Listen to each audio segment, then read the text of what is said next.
हमार तो के भगवान साहब पूछे धनंजय सर है कहा कि इतना गरीबी अवस्था में हमारे तो क्यों मदद नहीं करे।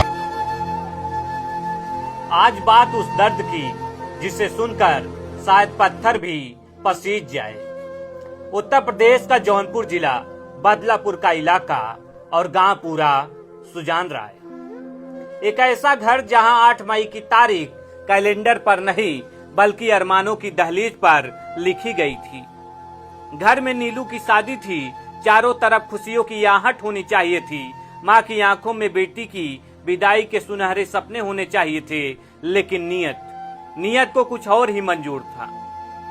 शादी से ठीक कुछ दिन पहले नन्हे लाल बिंद की मौत हो जाती है। क्या आपने कभी उस मंजर की कल्पना की है जहां एक बाप अपनी बेटी के लिए जयमाल और लाइटिंग के सपने बुनते बुनते खुद कफन में लिपट जाए।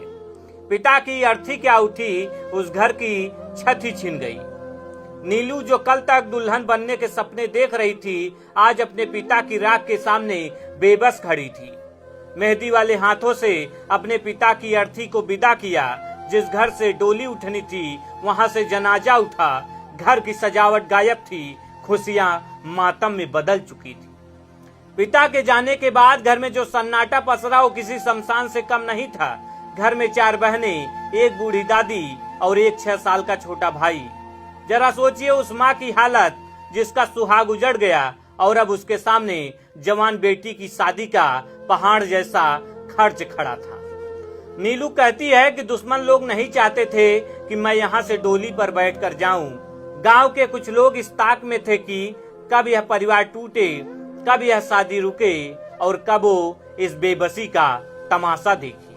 गरीबी इतनी कि घर में दाने दाने के लाले पड़ गए।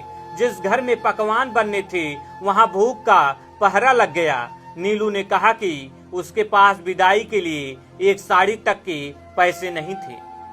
जब हर दरवाजा बंद हो गया, जब रिश्तेदारों ने मुंह मोड़ लिया, तब नीलू की छोटी बहन नीलम ने सोशल मीडिया पर अपील किया, जिसने जौनपुर ही नहीं पूरे उत्तर प्रदेश की आत्मा को झकझोर दिया। उस बच्ची की आवाज में जो कंपन था, जो दर्द था, वो किसी भी इंसान को रुला देने के लिए काफी था। उसने कहा, अगर आप एक दिन की चाय ना पिए और वो 10 रुपए मेरी दीदी की शादी के लिए दे दें तो हमारी शादी हो जाएगी।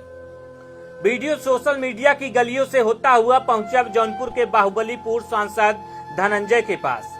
जैसे ही धनंजय सिंह ने वो वीडियो देखा, उन्होंने एक क्षण की देरी नहीं की।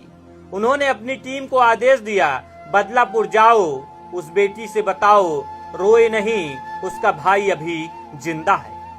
जब सबने हाथ खींच लिए थे तब धनंजय सिंह ने अपनी मुट्ठी खोली। उन्होंने नीलू के खाते में तुरंत 50,000 रुपए भेजे ताकि घर में चूल्हा जल सके और शादी की रस्में शुरू हो। उसके बाद टीम के द्वारा नई बाइक, साड़ियां, गहने और घर का पूरा साजो सामान नीलू के घर भिजवा दिया। जिस घर में मटमंगरा की रस्म नहीं हो पा रही थी वहां खुशियां छा गई। धनंजय सिंह को लोग गरीबों का मसीहा क्यों कहते हैं, शायद इसका जवाब मिल गया होगा। 8 मई का दिन आया। घर से डोली उठना मुश्किल था क्योंकि पिता के निधन को अभी 13 दिन भी पूरे नहीं हुए थे। तो समाज ने टोका, लेकिन नीलू का हाथ थामने वाला मंगेतर साथ था।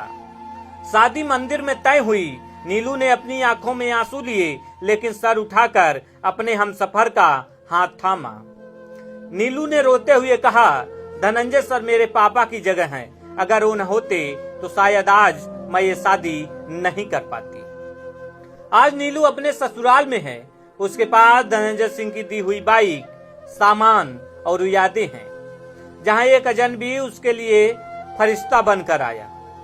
लेकिन वो आज भी आधी रात को उठकर अपने पापा को याद करती होगी। वो पापा जो जयमाल और लाइटिंग लगवाना चाहते थे, वो पापा जो उसे डोली में बैठाना चाहते थे।